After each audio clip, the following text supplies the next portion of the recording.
मैं ये समझना चाहती हूं, ये हिंसा जो वहां पर हुई है, ये होने दी गई है या अपने आप हो गई है?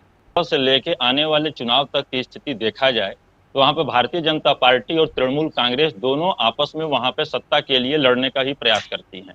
अभी जो हिंदू मुसलमान की बात चल रही थी, आपने अभी शहजाद पूनावाला जी का भी चर्चा किया, जो कि इस पे घोष जी एवॉइड कर रही थी। आपको वो दौर भी याद होगा जब हमारे पुलवामा में शहीद हो रहे थे सैनिक, देश के जवान, और प्रधानमंत्री जी फोटो शूट करा रहे थे, लेकिन उन पर कोई अंगुली नहीं उठा सकता। यह स्वघोषित हिंदुओं के ठेकेदार हैं भारतीय जनता पार्टी वाले, स्वघोषित, और तथाकथित राष्ट्रवाद इनको ही खेमे में रहता है। जो इनके साथ रहेगा वही राष्ट्रवादी है, अन्यथा दूसरे को ये राष्ट्रद्रोही का प्रमाण पत्र दे देते हैं।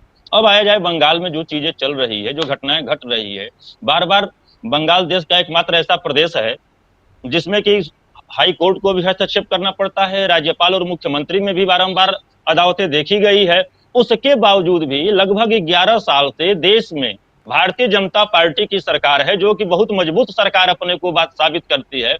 लेकिन क्या वजह है कि हर एक चीज बंगाल में गलत होने के बावजूद भी सिर्फ चुनाव से 6 महीना 8 महीना पहले बंगाल में इनको अराजकता दिखती है, और चुनाव बीतने के बाद पूरी अराजकता खत्म हो जाती है और चुनाव का इंतजार करते रहते हैं। आपको याद होगा 2021 का विधानसभा जो चुनाव हुआ, थोड़ा बोलिए इनको चुप रहने के लिए, इनको बोलिए थोड़ा चुप रहने के लिए, इनके मैं थोड़े बोला था कि बीच में कूद रही हैं।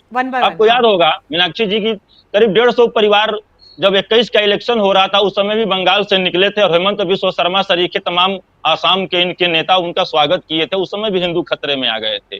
आपको वो भी घटना याद होगी कि प्रधानमंत्री जी मतुआ समुदाय को बांग्लादेश में साधने के लिए गए थे और वहीं पर उनके बगल में ही बम ब्लास्ट हो रहा था, मंदिर तोड़े जा रहे थे। प्रधानमंत्री जी की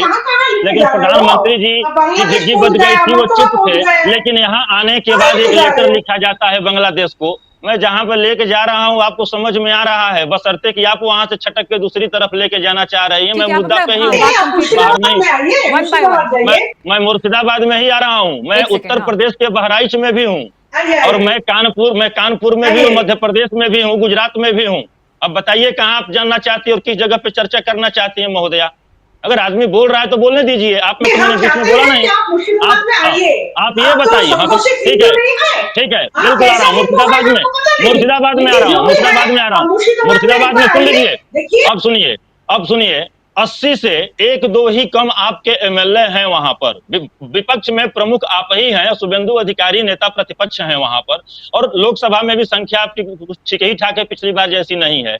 आपके जितने एमएलए और एमपी हैं, गृह मंत्रालय में कितने पत्र लिखे हैं, और गृह मंत्रालय जो कि भारत सरकार आप ही की पार्टी के द्वारा बनी गई है, एनडीए का ही है, कौन सा एक्शन आपने जब से वहां मुर्शिदाबाद में, बहरमपुर में, उत्तर और दक्षिण 24 परगना में जो भी बवाल हुआ, मिदनापुर में, आपने क्या एक्शन लिया है बंगाल की सरकार पर? हाई कोर्ट की बातों को हटाइए, वो बताइए देश की जनता को। राजनीति नहीं कर रही है तो क्या कर रही है?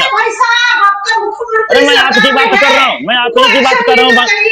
मैं बोल रहा हूँ बंगाल की सरकार, बंगाल के, ओहो, तो आप मतलब आप हाथ में हाथ बांध कर क्यों बैठी हैं? भारत सरकार चुप क्यों है भाई? भारत की सरकार चुप क्यों है?